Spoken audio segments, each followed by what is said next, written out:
Hello, everyone, and welcome back to another.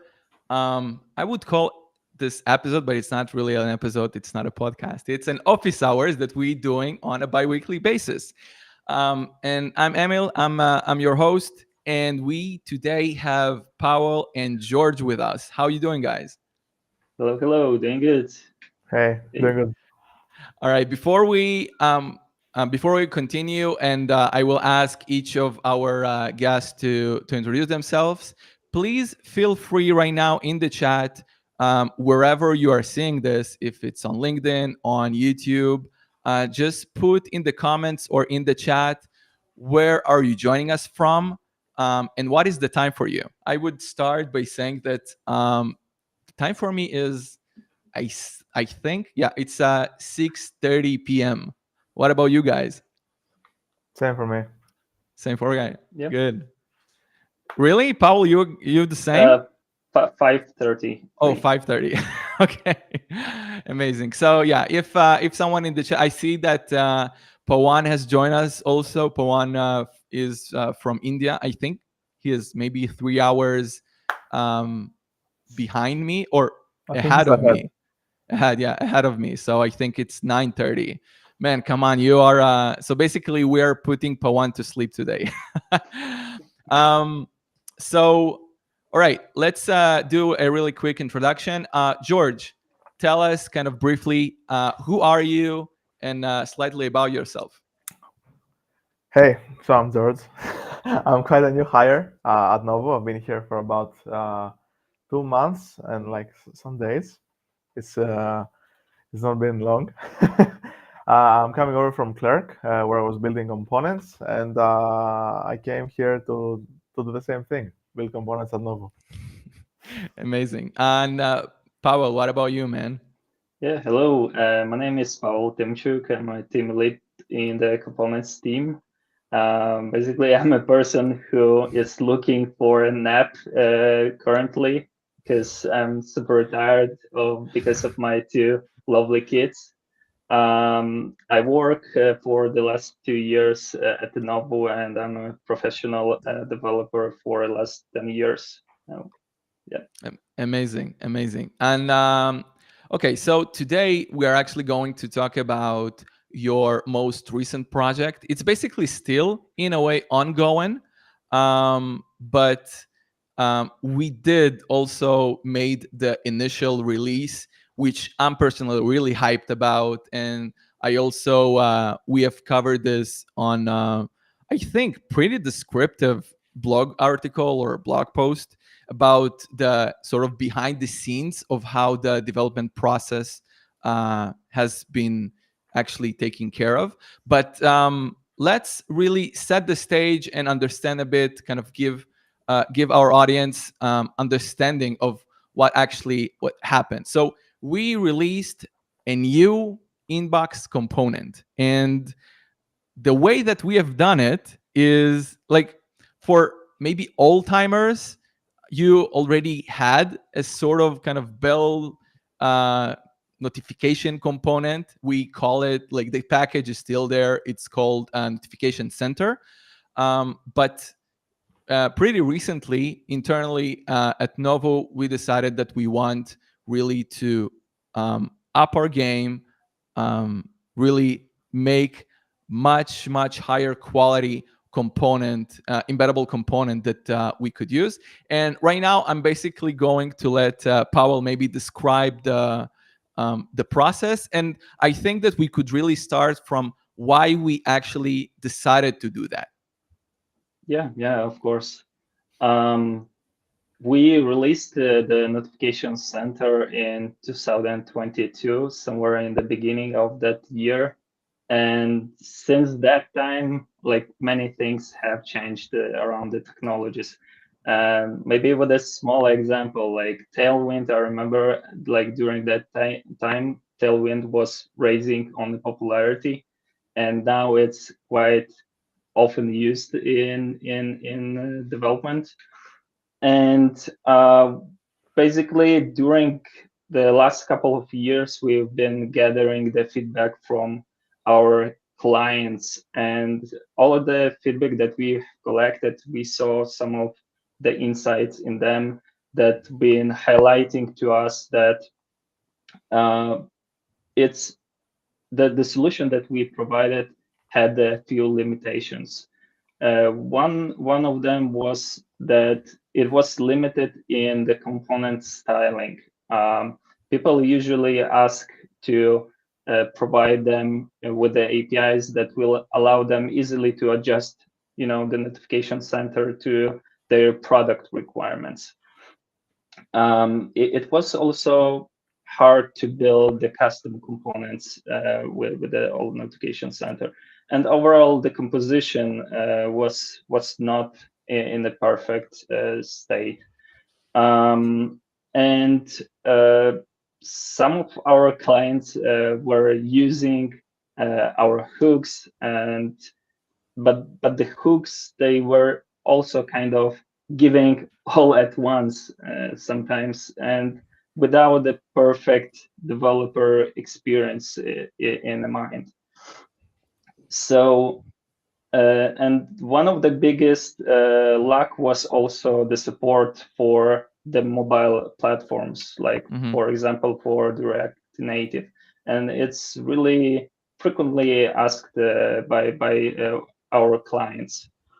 Yeah. And uh, but the notification center had also one of the huge problem, which was the size of it. As far as I remember, it's around 150 kilobytes gzipped, and it's a crazy number because the unzipped size, it's like a half of megabyte.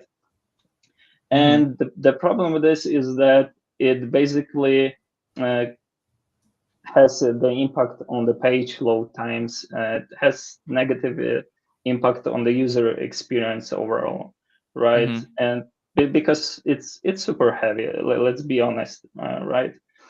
And uh, we decided to basically to improve the developer experience overall Hmm. for this inbox product, and also increase the engagement with our Novu platform. This was one of our main goals.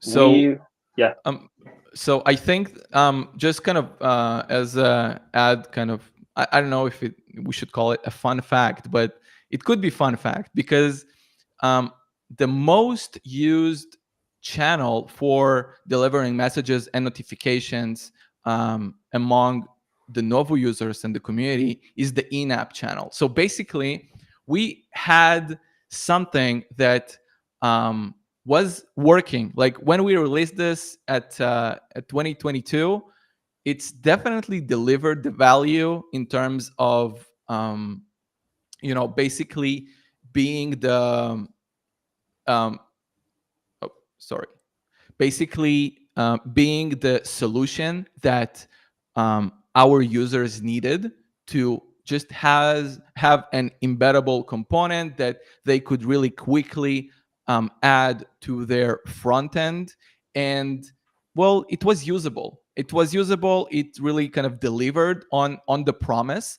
But yeah, as Paul mentioned, this was really kind of a question of what else could we do with that. And um, I think one of the uh, fun facts that we actually managed to do, I don't have the current um, the current size of the component in front of my eyes. I had it mm, before, but yeah. what was it, Paul? So basically, the old notification center was 150, and we've been able to decrease the size like in 4 times Yeah. almost. So it's around 40 kilobytes, and there is still a room for the improvement, and this is something that we will do in the upcoming cycles. Yeah, Yeah, and definitely. yeah, and I agree with you that when we released the notification center, we basically concentrated more on providing the value to our clients. But who are our clients? Mm-hmm. Those people are developers, right? And Mm-hmm. we we thought and that the developer experience should be something that we put in front when we are uh, creating this new kind of component, right? Absolutely. um, so yeah, and maybe to uncover some of the stats for you guys, the in-app is one of the most used channels, as Emil said, and mainly, like basically around 70% of all our clients are using that channel in their workflows, Mm-hmm. and we process around 55% of all of the jobs in Novo that are the in-app. So you see how important that channel is. And yeah, and knowing this importance, we decided to create something that would allow developers easily build customized experience for their inboxes in their products.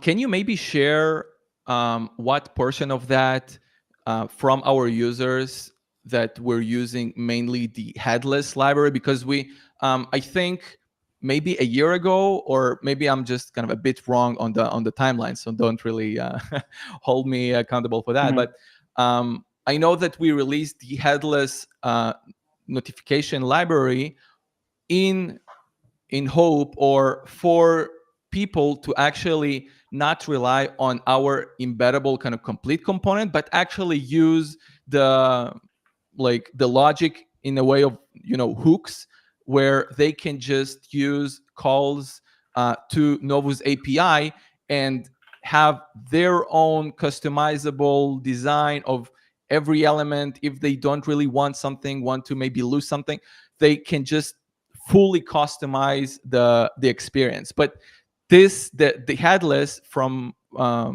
as I recall, it also was kind of built on top of other package. Do you recall that, Paul? Yeah, it's built on top of React query, and I think this was like one of the biggest mistakes that we did. Uh, the decision that we took was to provide something because there was a need for the clients to use Mm-hmm. that. And we started with the headless as the prototype, but after some time we decided to release this as well. Mm-hmm. So it's not that like tailored solution, I would Mm-hmm. say, but with the new inbox, guys, you will be able to use the new headless JS SDK, which will have much better interface and would be easier to for you to build the custom inbox experiences. Before we dive into the actual kind of details, and we are going to even have a Yeah, demo here, um, I also want to address a few questions to George, again, as someone who joined Novo pretty recently, and someone who was primarily working with components over Clerk. I really want to hear your perspective and your experience when you, um, first of all, kind of your first impressions of the component that we already had when you joined, and how basically you saw this and the potential that we have. Yeah, so coming over from Clerk, I really knew that having very polished components is the way to go, and it makes a big difference, especially for someone onboarding, right? Because they have Hmm. a lot less work to do to actually get started. I was in a very unique position because not having experienced the old components, I was able to think clearly on how the new ones should be without being influenced by the old decisions. However, yeah, I can see that the bundle size was a big downside. There were cases where I was a bit confused about the appearance and customization aspects, although there were a lot of them. And in general, I think that what we're trying to do is have concise developer experience and make everything more coherent, cohesive. I think is the word for it. Hmm. And that's what we're trying to do in the new components. And I think it's very obvious for someone trying to use the new ones when he's coming from the old ones. He's gonna see the difference and how simpler it is to use. Hmm. So yeah, that's my that's my take. Were you able to really understand, like, how clearly were you when you saw the code base and kind of how it was built? Because again, as we mentioned, just a few moments ago, the headless library, basically the fully customizable solution, was based on a React component. Like basically, it's kind of was having not the correct even roots to the actual solution. So when you saw the code base, how did you feel about it? Yeah, so I didn't really have that much of time to get that comfortable on the old code base, Mm, and I think that's also a good thing. But yeah, when I joined, we're essentially starting the new components, so I didn't really get to focus on the old ones at all. But the way we've implemented it now, headless is a complete separate thing, and the components rely on the headless as it should be.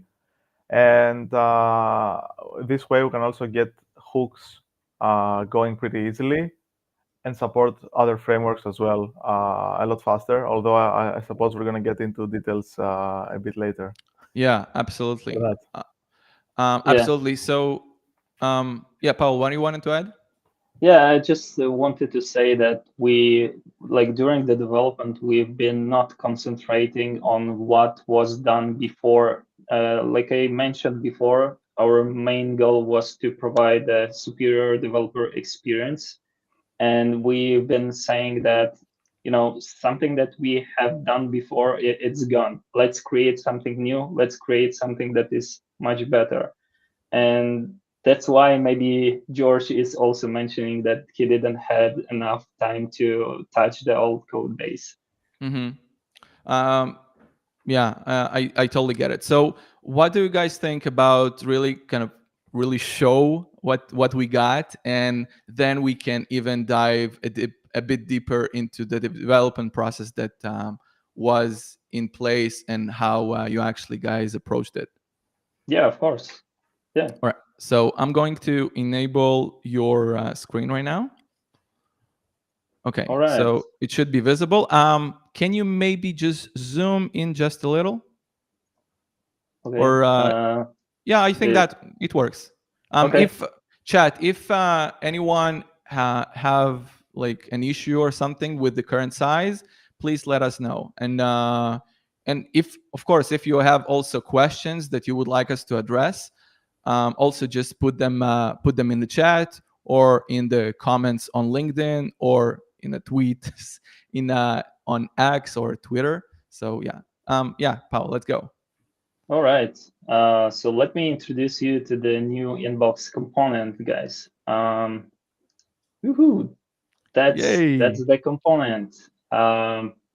Basically, we wanted to provide the new component that is really familiar to anyone who will be using it.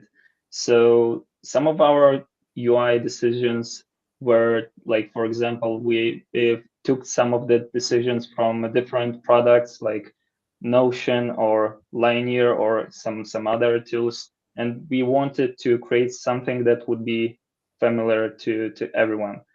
And as you can see, this is the new inbox, and we call it all in included. So basically, it's just the component that you can put into your product and use it right away. And yeah, Hmm. as you can see, it consists of a few parts and a few different functionalities compared to what was in the old notification center. Hmm. For example, we basically show the amount of unread notifications. And before in the old notification center, it was like the amount of unseen messages. And this is the dot in here, which basically tells you that you have some unread messages. And these are the numbers that are telling you have, for example, 27 unread notifications. Uh, the new inbox has a few new functionalities that were not available in the old notification center. For example, under this button here, we have three of them, like mark all as read. I guess this is something that was there before, but for example, archive all, which basically allows you to archive all the messages when you don't want to see them in your list. Or you can archive only the ones that are read already. Um, uh, Here we allowing you to filter your content of those lists. For example, by default we show the unread notifications, but you can switch to unread only, or you can switch to the archived ones. And this is quite useful for the users. You will be able, for example, to go back to the archived list and unarchive something if you did it by mistake or something. Yeah, and on the notifications, you can mark them as read, you can mark them as unread, you can archive it, and you have also the all functionalities. Like, for example, by clicking on the notification, you can redirect your users to some page, or when clicking on the notification buttons, you can do some your business code in the handlers.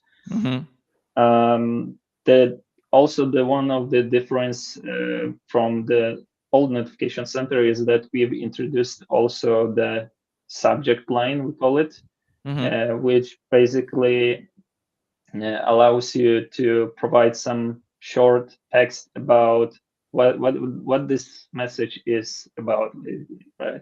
And in the notification body, you can provide more details about that. Yeah.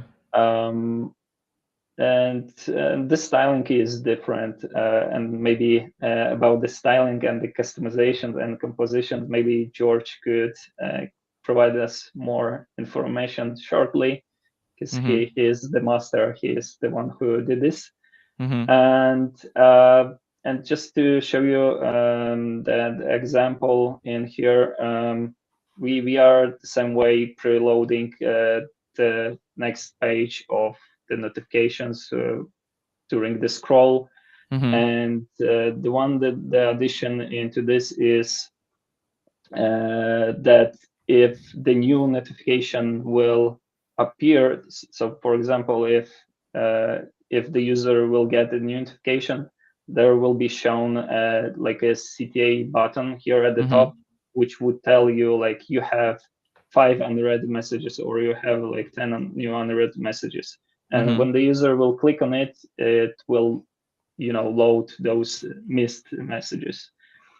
Do we have we a way to maybe trigger a notification to show it, or is it too much of a hassle now?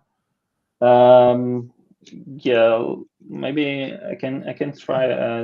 I don't have open the postmark, but I can quickly no, do it's this. okay. It's okay. Let's. It's fine. I mean, let me quickly try, and maybe I'll be able to do this. Okay, here. All Yeah, right. already. Here we go. Here we go. We have a new unread notification. Let's click on it. Right. Amazing. Yeah. So yeah, and this is basically the view that we called notifications. And the another one that we also have is the preferences view, where the user can manage their preferences and tell, like, for example, for this workflow, I don't want to receive any notifications like email notifications or Mm-hmm. in-app notifications or push. You decide. And there Mm-hmm. are also the global preferences. So for example, you can say, I don't want to receive for now any in-app because I don't know, like I'm on a vacations or something. Yeah. Um, yeah, but this view is should be quite familiar to the old users of the old notification Mm-hmm. center. Yeah. Um, By the way, I just thought about, I guess it will be already a feature request, but mhm, maybe in the archived um, page of the notifications, yeah, to add an option to permanently delete a notification. So, like we had, I mhm, think we had a delete option, maybe in the but maybe I'm mistaken. But yeah, no, just add the functionality of permanently delete it and not just archived it. yeah. Basically, I could tell you that those notifications that are archived, they will have like a deadline period of availability here, Mm-hmm. but we still haven't decided for how long they will stay in Mm, there. So got it. it's like still under the consideration. So Mm-hmm. after some time, they will disappear from here. Got it. Got it. Cool. Yeah. Maybe we can also can quickly speak about the customization Yeah. part and composability, and I will give the mic to So George. before we'll move to George, I just Okay. wanted to ask one more question regarding the maybe design decision for not having the counter on like above the bell, but have it like within the actual already inbox Mhm. UI. Yeah, yeah, sure.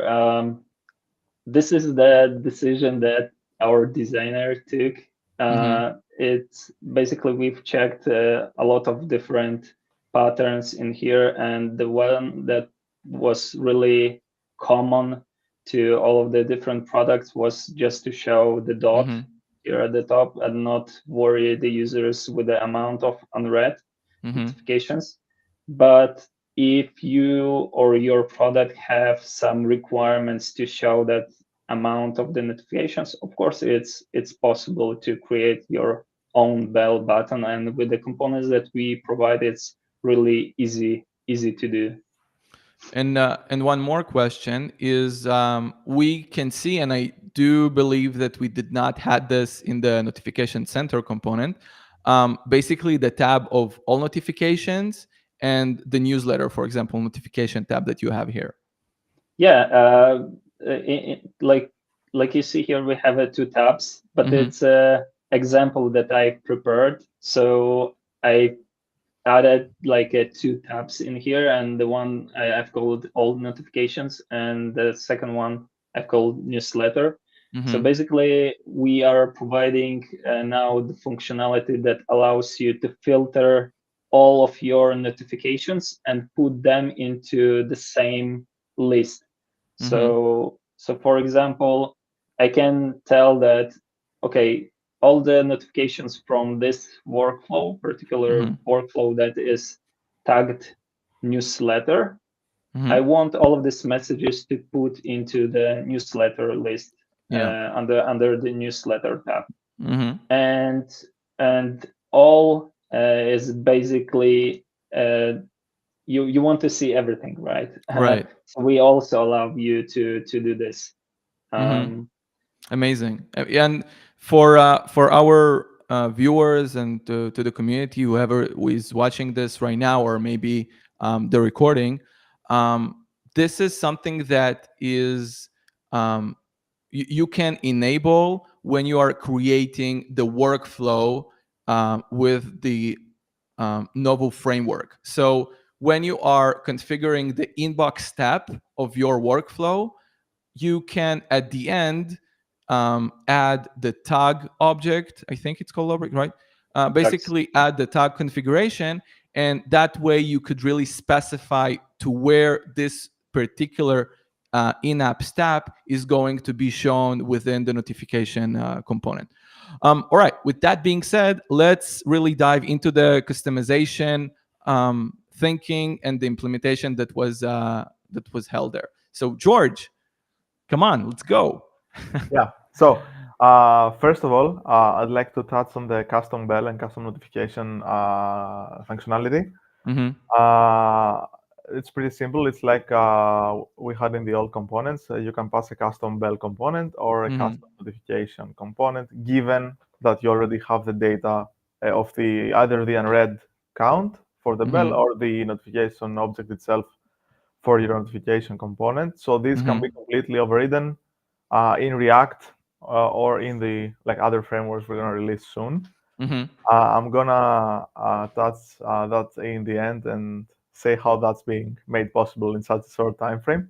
Mm-hmm. Um, Now, for localization, before we touch on customization, because it's Yeah. part of it as well, Mm-hmm. every string that we see in the component is localizable. There is a localization prop on the inbox, Mm-hmm. and there are keys that you can use and customize each and every one of the strings. These only leave in the types for now, Mm-hmm. but they are going to be made available on each element as well. So someone could inspect and see each data attribute, and Mm-hmm. the data attribute will be directly correlated to the key you need to use to override. So you wouldn't have to really check the types and guess. And the content of each notification is being localized by the backend, so it's going to be served straight in the language that you want it to be served. So that's out of the component controls. Mm-hmm. And for the actual appearance of the component, what we've done in this iteration is that you can think of each element as having a specific appearance key. We can check that if we can inspect an element in the recording. If Mm-hmm. Paul could do that, I'm Yeah. not sure if it's gonna show. Is it? Do you have an I, inspect there? yeah, sure. I need just to do it like that. Yeah. Maybe. So each element has its own appearance key or multiple, right? Mm-hmm. It makes sense. For example, a button is gonna have the button appearance key, and it may also have a more unique appearance key, like a I don't know close button, right? Mm-hmm. So you can either customize all the buttons with the button key or customize only the close button with the close button key. And Mm-hmm. this can be done in two or maybe three ways. One could straight up target it via plain CSS, right? In his own Mm-hmm. CSS file, he can target the targetable class names that we've attached to each element. Mm-hmm. Or they can use the appearance prop and use a CSS and JS approach, like we see in Sakura, Emotion, and these tools. Mm-hmm. And an extra way is using the appearance prop again, but instead of passing a CSS in JS object, they can just pass a class name string, and they can use Tailwind, for example. So I can target the close button and pass like 5 or 6 Tailwind classes to it, and they're gonna work. Yeah. So we support all of these ways to customize, and so everything is possible. Like there's no limitations to it. I have another question. I know that so many people were constantly kind of, I think at the beginning, of course, we kind of provided a solution for that back in when users were using the notification center. But people were asking to remove, for example, the powered by Novu thing to basically make it even more kind of their own. And I know that one of the approaches that we had gone for by designing and building this component was also to provide a white label kind of case of how it should be applied. So could any of you cover this briefly? Yeah, maybe George. I'm not sure. I'm not sure I understood the question. Sorry. So the question, like in this particular component, or in the kind of very default configuration, Yeah. we have the at the button at the bottom of the inbox we have powered by Novu. Yeah.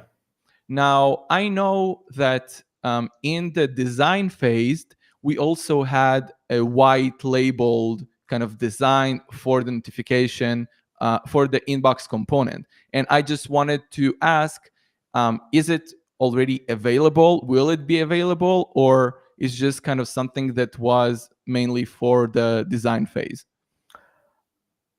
I Yeah, think that the Powered by Novu footer is going to be configured by the dashboard, if I'm not mistaken. I don't think it's something that is going to be configured by the component itself. Hmm. yeah. Basically, this part would be something that we will allow customers with a business tier or enterprise tier to disable easily from the dashboard. Hmm. But Mm-hmm. of course, you can hide it with using appearance prop and by doing some CSS magic. Got it. Got it. Yeah. All right. So another kind of let's go just a bit deeper. I know that the as we kind of covered a bit earlier, the main mistake, for example, with the headless package approach was that it was basically um, based and developed on top of the React component. What you guys and the team done differently this time? How did you really envision this? Yeah, we have been thinking a lot about our architecture of the suites of the SDKs that we wanted to provide, and we created everything from scratch, starting from the lowest level, like the APIs, then the SDKs, the JavaScript SDKs, headless package, and the UI package for JavaScript as well, and the React. So we did all of this a little differently and having in mind the developer experience and providing the more tools for them to build what they are needed in their products. Mm-hmm. um, yeah. So, okay, so we decided to go with basically develop much like let's call it low level infrastructure for this particular component, which was the JavaScript package. How did you yeah, how did you approach this? And George, you could also chime in here. Yeah, Yes, sure. essentially, besides the headless package, right? So the Mm-hmm. headless is gonna be used for hooks, and for someone who doesn't want to use the UI, right? So Mm-hmm. they don't have to even include the UI in the bundle in their bundle. And it's also being used internally for our UI, right? For our components. But besides that, what we've done in this iteration is we've created a JavaScript package which everyone can use. Like they don't have to use React; they can straight up use the JavaScript package, which is called Novu.js. Mm-hmm. And what this package actually does is it provides the class of the Novu UI, and Mm-hmm. using that an instance of that class, you can actually mount each of the components. So Mm-hmm. you can mount the all-in-one inbox, you can mount just the notification screen, you can mount the preferences screen, right? Mm-hmm. So having that package, what it enables us to do is create a React wrapper package around it, and Mm-hmm. like introduce an inbox component in React, which Mm-hmm. under the hood just creates the new instance and mounts the inbox. So it Mm-hmm. doesn't really have any React code under it. However, we've allowed developers to use their React code and JSX to include custom elements, Mm-hmm. and we're using some JavaScript magic to take those elements and mount them on our own UI under the Yeah. hood. So we're giving them like native React. They can use our component like it's made in React, while it's not, and it's abstracted under the JavaScript layer that like every browser is gonna use. Mm-hmm. So this is going to enable us to push more framework packages out faster and Mm-hmm. support like everything in a short amount of time.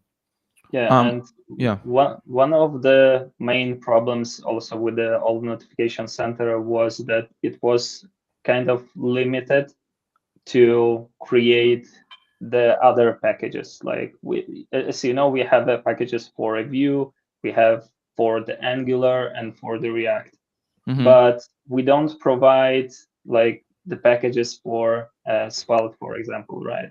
Mm-hmm. And the reason of why is that under the hood, the notification center, like the Angular notification center, it's using the React as the proxy, Mm-hmm. and this kind of solution is very limited because it doesn't allow you to split your components into the smaller pieces and Mm-hmm. use them independently. And Yeah. also, this is the reason of the big weight of the notification center.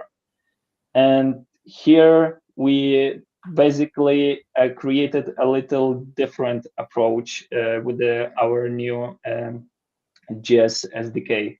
Mm-hmm. It's basically the package that consists of the two parts, the headless that you can use to build your own UI, Mm-hmm. and it has included all of our components that we are rendering on the screen. Mm-hmm.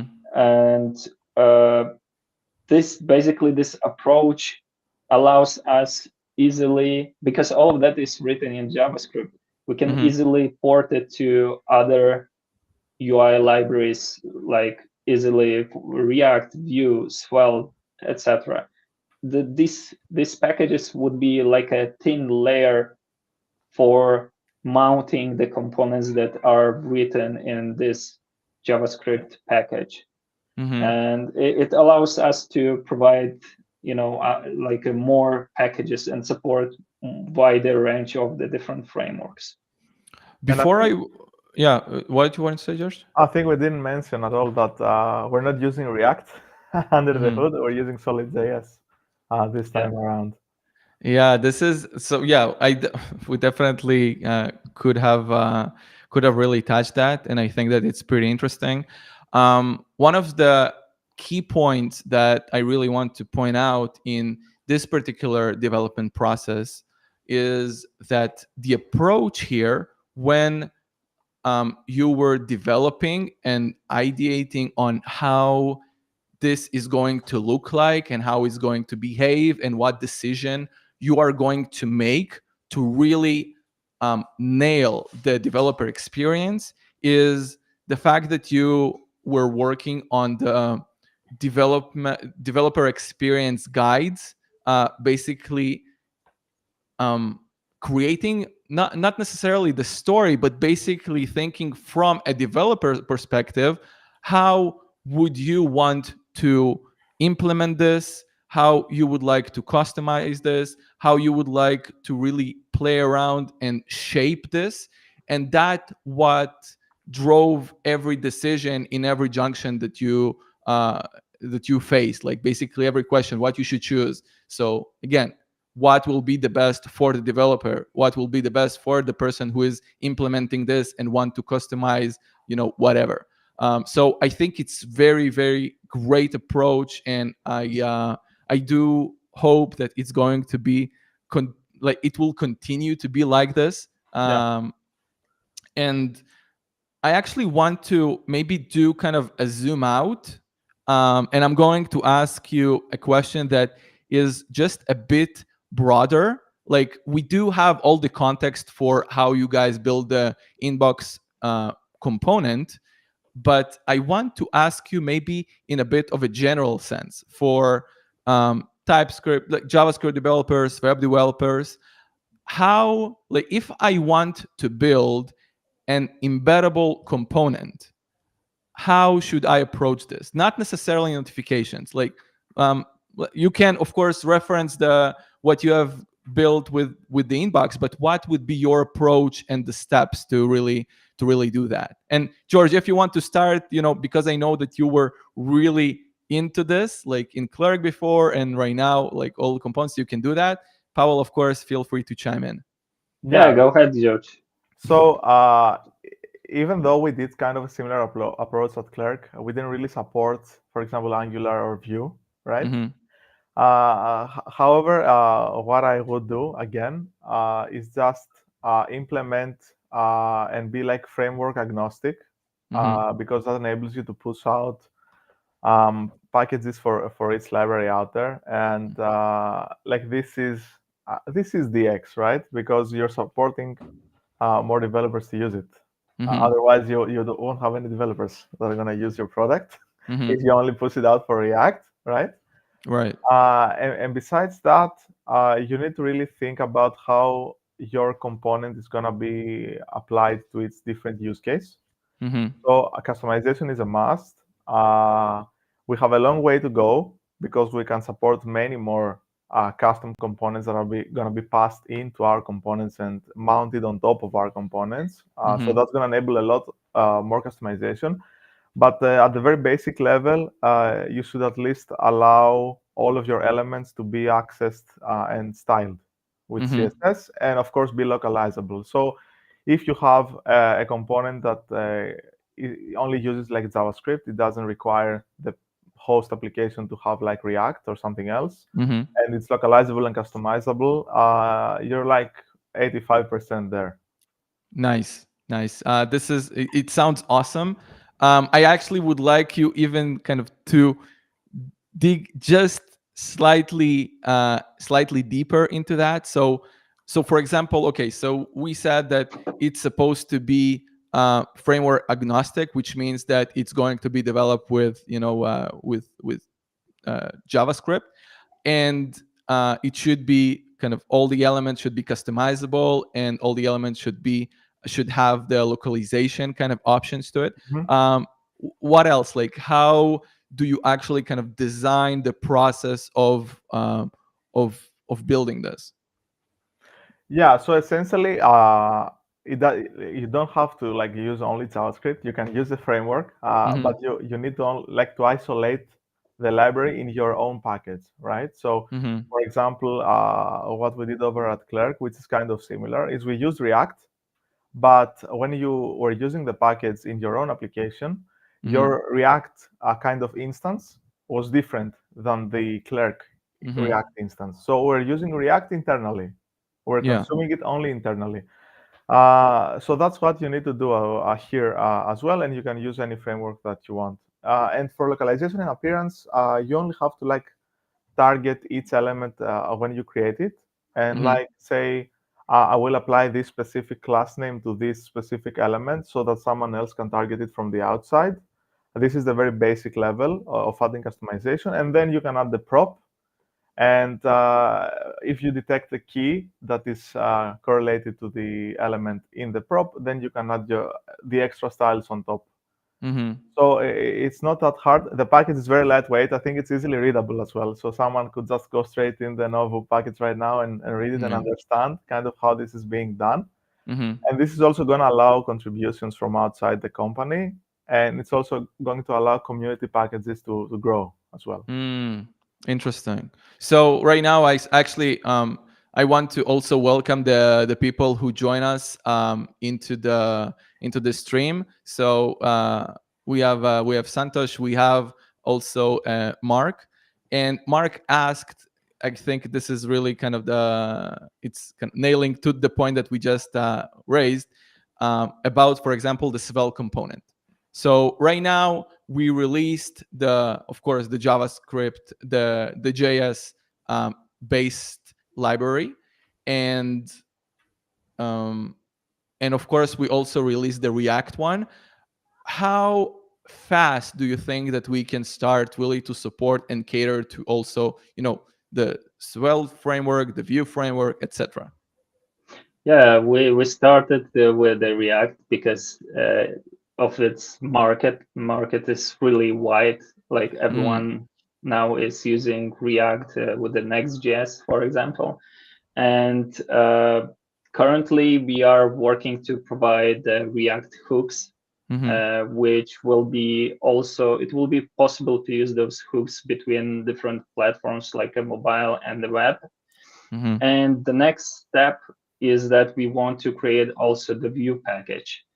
mm-hmm. Uh, and the idea to support of other components, like in this case, um, Svelte. we've been asked about Mm-hmm, the Svelte, is that by having only these two packages in our main repository, mm-hmm, the the community could be easily able to read the code base and port it to any library of their choice.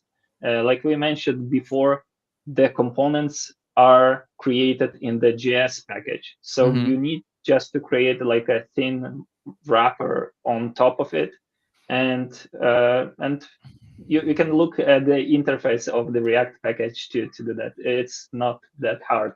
And I could share with you the information that we created the React package in 2 days.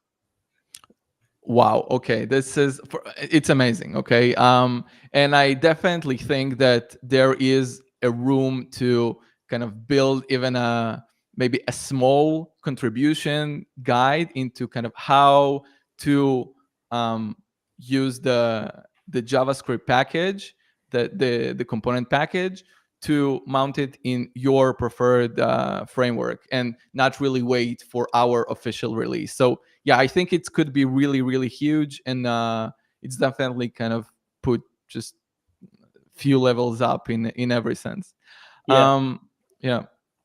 Yeah, I In agree with you. And I would tell you that unfortunately, as of now, we didn't provide any kind of documentation for this JS package just because we wanted to give it a little time in the beginning and fix mhm, some of the small, UI problems or any kind of bugs that would appear. So we want to have the time to polish those packages that we provide, and then we will for sure create really nice documentations around those packages.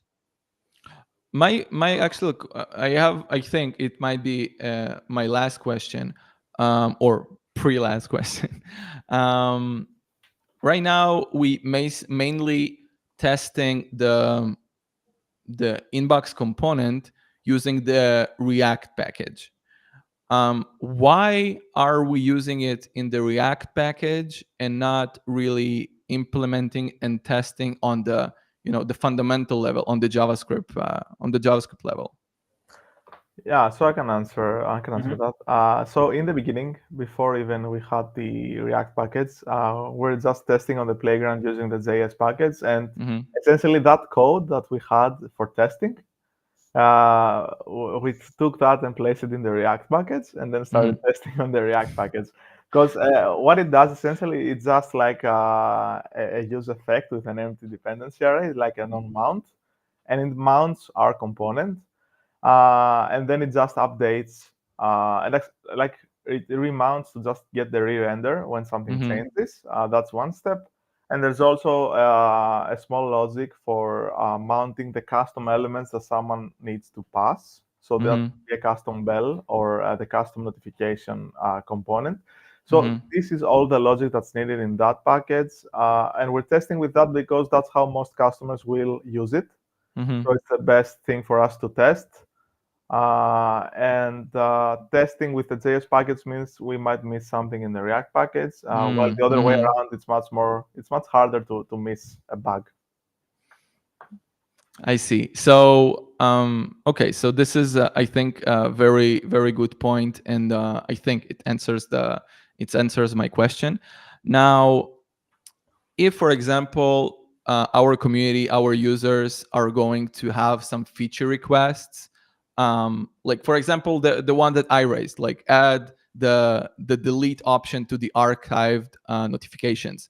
How do you guys approach it? Are you going straight to the JavaScript package to implement it there first, or you are like, how do you approach those type of stuff?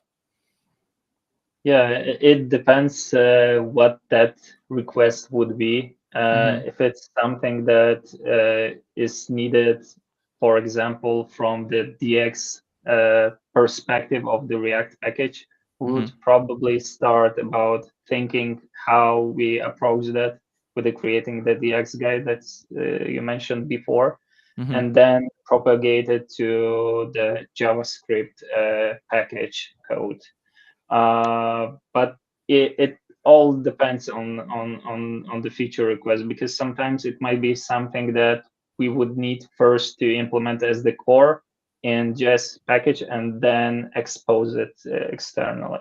Yeah. So So if it's like a prop, for example, a new prop on the React package, then we'd have to think how is that gonna be named, what's it gonna be the default value, and then we're gonna go to the implementation. But most things generally make sense on the JavaScript level because they're gonna be options on the JavaScript level as well. Mm-hmm. So, for example, the localization object is an option when you're instantiating the Novu UI class. Mm-hmm. So you're gonna pass a localization object there. So what React does is it just propagates the props into the instance of the class. So Mm-hmm. that's generally it. There would be some cases where you need to have a prop that's just gonna toggle something on and off, Mm-hmm. and that's just gonna be like only the React package. But generally, every addition is probably gonna touch the JS package as well.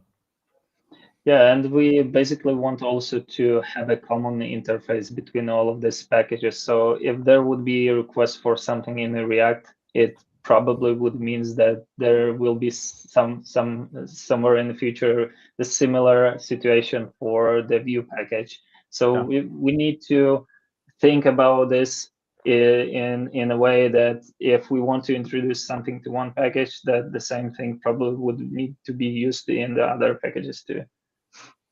Yeah, I mean, best solution is you get a type error on all the other packages and you have to update them as well, so nothing gets left behind. Yeah.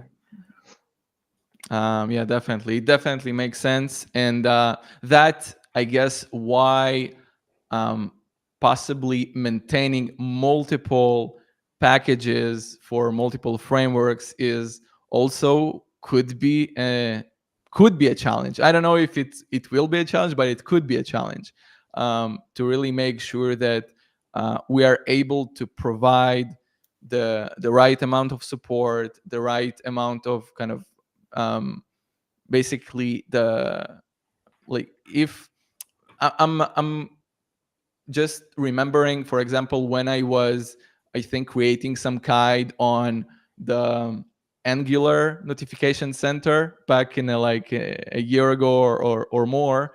Um, we internally at Novo did not had any developer that was kind of sufficient enough in Angular, for example, to really provide the kind of bits and bytes of how it's supposed to be done. And it was not necessarily kind of the case of how it was actually implemented because the Angular was wrapping the React component. So my question here, and I hope that I could hold you accountable for this, will we be making this mistake again? No. Like essentially everything is wrapping the JS package. So you could say that everything's wrapping solid JS. Okay. But solid JS is just like us using web components or not using anything at all, or using Mm-hmm. React or using Angular under the hood. So everything's gonna be wrapping something. But essentially we don't need like the developer doesn't need Mm-hmm. to know about it, Mm-hmm. and he shouldn't really or she like shouldn't know about it because it doesn't really matter. Like besides the bundle size, you don't really care about the details, and like the JS packets and the way we've implemented it is what's gonna allow us to keep pushing out packages. So I'm not really sure what that mistake was in the past and how you're saying like why it's a mistake and Yeah. what the specifics were, but that's how it's gonna we're gonna do it now. And personally, I don't see any issues with it. It sounds like a logical solution. Yeah, with just one thing, I would like to say that for us as the maintainers of all of these packages, for sure it will require to get some knowledge about like how the Angular works or what are the APIs of the Angular or Vue. That's Mm-hmm. for sure.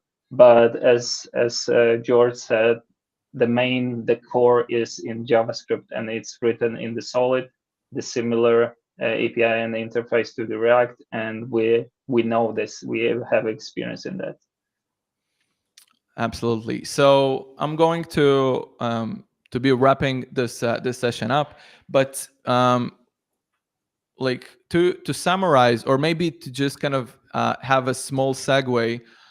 I think maybe 2 weeks ago, or maybe the office hours even before that, I had a conversation with Socrates, and we basically were discussing the matter of a component being worth 1,000 APIs. So, like, what it means is actually the fact that, for example, once we um, so right now, for all the users that already had the option and the opportunity to play around and maybe even implement the new inbox component, now every time that you are going to um, that you are going to or sorry, not you, we are going to make an update or enhance the possibilities and the features of the component, like basically maybe add another button, maybe add kind of few other functionalities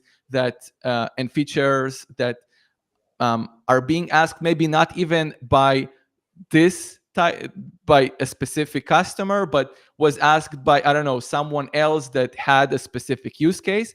But the fact that the component is being used on your end, you are going to benefit from every release and every feature that we are going to implement within that component, which you could not really say about API and kind of trying to customize your headless inbox notification, where you need to always kind of keep in mind like how to, like, if you want to enhance a bit the experience, or maybe you even saw that we release something really cool, but you have implemented everything on based on the headless and with API and everything. Then you will need to kind of hassle and tackle around and to implement the new features and functionalities. When you are using our UI component library, for example the inbox one, you don't really need to worry about that. And the same goes, for example, like in this current place, we um, we also, in the inbox component, we'll also have the, for example, the preferences, the user preferences. This is going to be also a standalone component potentially very soon, where you don't, yeah. Is already. Okay, it's already a standalone component. So basically, yeah, what Powell said at the beginning, it's kind of all in one kind of thing. Um, like I don't know why. Once you said kind of all in one, I re- I remembered, or kind of the instant the instant thought that I had, like, what, it's a shampoo or something, like the men shampoos that have 2 in 1, 3 in 1. So yeah, it's basically really one for like a single component that has all of them, like all the other components. But you also could really just utilize each component separately. Like, for example, if you prefer to have a dedicated page in your application for preferences, then you can do it without really kind of do too much of a hassle.